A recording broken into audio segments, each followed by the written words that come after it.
എൻ്റെ പ്രിയ ദൈവമക്കളെ, ഇന്ന് നമുക്ക് യഹോവ നീതിമാനെ എന്തു ചെയ്യുന്നുവെന്ന് ശ്രവിക്കാം. സങ്കീർത്തനം 5:12. യഹോവ നീതിമാനെ അനുഗ്രഹിക്കും, പരിച കൊണ്ടെന്ന പോലെ നീ ദയ കൊണ്ട് അവനെ മറയ്ക്കും. ഈ സങ്കീർത്തനം ദാവീദ് രാജാവ് ദൈവത്തിൻ്റെ സംരക്ഷണവും മാർഗനിർദ്ദേശവും ആവശ്യപ്പെട്ടുള്ള പ്രാർത്ഥനയാണ്. തൻ്റെ പ്രാർത്ഥന കേൾക്കാനും വിലാപം ശ്രദ്ധിക്കാനും ദൈവത്തോട് വിളിച്ചുകൊണ്ടാണ് ഡേവിഡ് ആരംഭിക്കുന്നത്. അവൻ വഞ്ചകരും ദുഷ്ടരുമായ ശത്രുക്കളെ നശിപ്പിക്കാൻ ദൈവത്തോട് അപേക്ഷിക്കുകയും തന്നിൽ ആശ്രയിക്കുകയും അവൻ്റെ രക്ഷയിൽ സന്തോഷിക്കുകയും ചെയ്യുന്നവരെ സംരക്ഷിക്കാൻ ദൈവത്തെ വിളിക്കുന്നു. അവസാന വാക്യത്തിൽ അവൻ ദൈവത്തിൻ്റെ അനുഗ്രഹങ്ങളെയും നീതിയെയും ഊന്നിപ്പറയുന്നു. ഈ വാക്യം നീതിമാന്മാർക്ക് ദൈവം നൽകുന്ന അടുപ്പവും ദൈവത്തിൻ്റെ വഴികളിൽ നടക്കുന്നവർക്ക് ഉറപ്പും നൽകുന്നു. അവർക്ക് ചുറ്റുമുള്ള പ്രക്ഷുബ്ധതകൾ കണക്കിലെടുക്കാതെ അവർ അവൻ്റെ സംരക്ഷണത്തിലും പ്രീതിയിലുമാണ്. ദൈവഹിതം പിന്തുടരുകയും നീതിയോടെ ജീവിക്കുകയും അവനിൽ വിശ്വസിക്കുകയും ചെയ്യുന്നവരെയാണ് നീതിമാൻ എന്ന് പറയുന്നത്. ദൈവത്തിൻ്റെ അനുഗ്രഹങ്ങൾ ഭൗതികവും ആത്മീയവുമായ പ്രീതിയെ സൂചിപ്പിക്കുന്നു.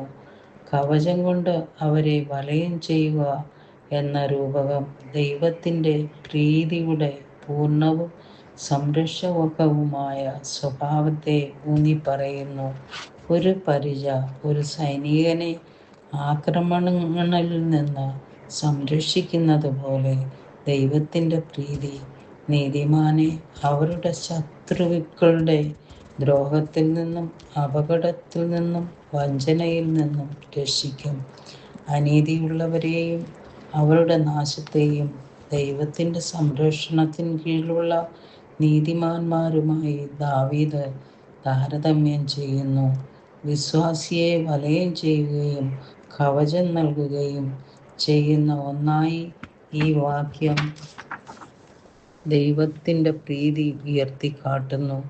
ദൈവാനുഗ്രഹങ്ങൾ നിഷ്ക്രിയമല്ല, അത് ലോകത്തിലെ തിന്മയിൽ നിന്ന് നീതിമാനെ സജീവമായി വലയം ചെയ്യുകയും സംരക്ഷിക്കുകയും ചെയ്യുന്നു. നാം ദൈവത്തിൻ്റെ സംരക്ഷണത്തിൽ ആശ്രയിക്കുകയും ദൈവഹിതവുമായി പൊരുത്തപ്പെടുവാൻ പരിശ്രമിച്ചുകൊണ്ട് നീതിപൂർവം ജീവിക്കണം.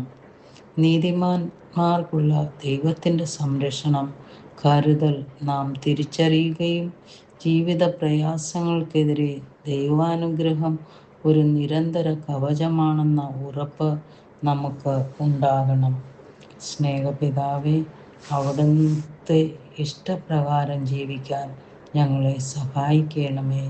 ദൈവത്തിൻ്റെ അനുഗ്രഹങ്ങൾ നമ്മെ നയിക്കുകയും സംരക്ഷിക്കുകയും ചെയ്യുമെന്ന് വിശ്വസിക്കാൻ, ദൈവത്തിൻ്റെ പരമാധികാരത്തിലും അവൻ്റെ വിശ്വസ്തതയിലും ആഴമായി വിശ്വസിക്കാൻ ഞങ്ങളെ അനുഗ്രഹിക്കണമേ. യേശുവിൻ്റെ നാമത്തിൽ തന്നെ. ആമേൻ.